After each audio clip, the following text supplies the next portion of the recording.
رشتے میں رکاوٹ ہے، رشتہ نہیں ہو پا رہا اور اس رکاوٹ کو دور کرنے کا وظیفہ بتائیں۔ یہ بھی ہمارے آج کل کے معاشرے کا ایک کامن مسئلہ بن چکا ہے۔ بچے اور بچیاں ان کے رشتے نہیں ہو پا رہے ہوتے، اکثر ان کو لگتا ہے جیسے کسی نے رکاوٹ رکھ دی ہے۔ کوئی رشتہ داروں کے مسئلے بھی چل رہے ہوتے ہیں کہ اس کا رشتہ وہاں کیوں ہو رہا ہے، یہ نہ ہو، اس وجہ سے لوگ رکاوٹیں ڈالتے ہیں۔ تو رشتے میں آنے والی جو رکاوٹیں ہیں ان کو دور کرنے کا کوئی وظیفہ؟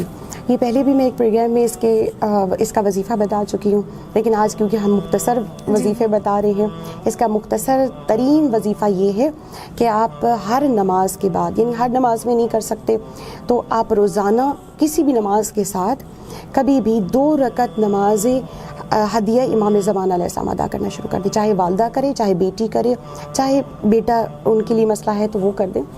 روزانہ جب آپ 2 رکعت نماز ہدیہ امام زمان علیہ السلام پڑھنا شروع کر دیں، نیت یہ ہو کہ ہماری یہ مشکل حل ہو جائے کہ ہماری بیٹی کے حق میں جو بہتر ہے وہ رشتہ مل جائے، رکاوٹ دور ہو جائے، جو بھی جس طرح کی بھی رکاوٹ ہے، یا بیٹے کے حوالے سے کہ جیسا آپ بہو چاہ رہے ہیں کہ ایسے ماحول والی یا پڑھی لکھی یا جیسا بھی چاہ رہے ہوتے ہیں، وہ اسی طرح کا ہی رشتہ آپ کو مل جاتا ہے اور وہ تمام رکاوٹیں دور ہو جاتی ہیں۔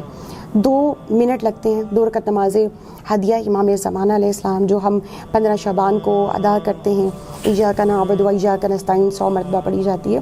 اس کے پڑھنے کے 40 ایام ہونے سے پہلے آپ کے گھر میں یہ جو مسئلہ ہوتا ہے وہ حل ہو جاتا ہے۔ آپ کی بیٹی ہے یا بیٹا ہے وہ ایسے ازدواج میں منسلک ہو جاتے ہیں جو آپ کے اولاد کے حق میں بہترین ہوتا ہے۔ سبحان اللہ۔ تو جی اسی کے ساتھ ہمارا آج کا پروگرام پہنچتا ہے اپنے اختتام کو۔ خانم ماریہ بطول ہمارے ساتھ موجود تھیں آج کے پروگرام میں، انہوں نے ہمیں مختصر ترین وظائف بتائے، اور یقین کیجئے کہ یہ سارے وظائف اس قدر آسان اور مختصر ہیں کہ آپ چند منٹوں میں ان وظائف کو کر کے، بشرط یہ ہے کہ آپ کا دل صاف ہو، آپ کی نیت صاف ہو، آپ کا توکل ہو، تو اپنے تمام مسئلوں سے چھٹکارا پا سکتے ہیں اور ایک خوشحال زندگی گزار سکتے ہیں۔ اسی کے ساتھ اپنی میزبان ذوفیشا نقوی کو دیجیے اجازت۔ اللہ حافظ۔